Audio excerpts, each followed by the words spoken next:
તો વાત કરીએ દેવભૂમિ દ્વારકાની તો દેવભૂમિ દ્વારકા જિલ્લાના જામખંભાળિયામાં પોલીસ તંત્ર ઉપર અગાઉ પણ ગંભીર આરોપ લગાયા હતા। ત્યારે વાડીનાર પોલીસ મથકમાં ફરજ બજાવતા બે પોલીસ કર્મચારીઓ વિરુદ્ધ યુવાનને શારીરિક યાતના આપી આપઘાત માટે મજબૂર કર્યાનો ચોંકાવનારો કેસ સામે આવ્યો છે।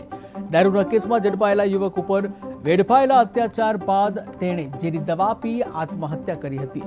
યુવકના મોત પહેલાનો વિડીયો સોશિયલ મીડિયા ઉપર વાયરલ થયો હતો, જ્યાં સમગ્ર જિલ્લા પોલીસ તંત્રએ જે સમગ્ર વાત જે છે આ સમગ્ર વાતને લઈને ઠેર ઠેર જે કહી શકાય કે રોષ પણ જોવા મળી રહ્યો છે। યુવકે આત્મહત્યા કરી હતી। યુવકને આત્મહત્યા માટે મજબૂર કરવામાં આવ્યો હતો, ત્યારે તેનો વિડીયો પણ સોશિયલ મીડિયા ઉપર વાયરલ થયો હતો।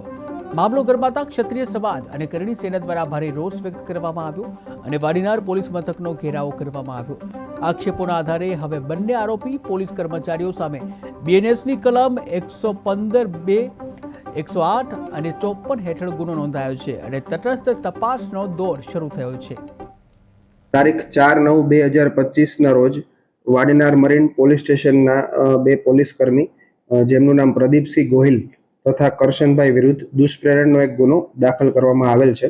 આ ગુનો બીએનએસની કલમ 115(2), 108 તથા 54 મુજબ દાખલ કરવામાં આવેલ છે। આ ગુનાની ટૂંક વિગત એવી છે કે થોડા દિવસો પહેલા જે મરણ જનાર છે કરણસિંહ માલજી જાડેજા, તે દારૂ પીને એ વિસ્તારમાં આવતા હોય અને જે પોલીસ કર્મીઓ છે તેમના દ્વારા તેને રોકી તારીખ 4/9/2025 ના રોજ વાડીનાર મરીન પોલીસ સ્ટેશનના બે પોલીસ કર્મી જેમનું નામ પ્રદીપસિંહ ગોહિલ તથા કરશનભાઈ વિરુદ્ધ દુષ્પ્રેરણનો એક ગુનો દાખલ કરવામાં આવેલ છે।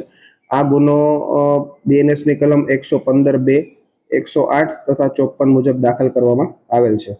આ ગુનાની ટૂંક વિગત એવી છે કે થોડા દિવસો પહેલા જે મરણ જનાર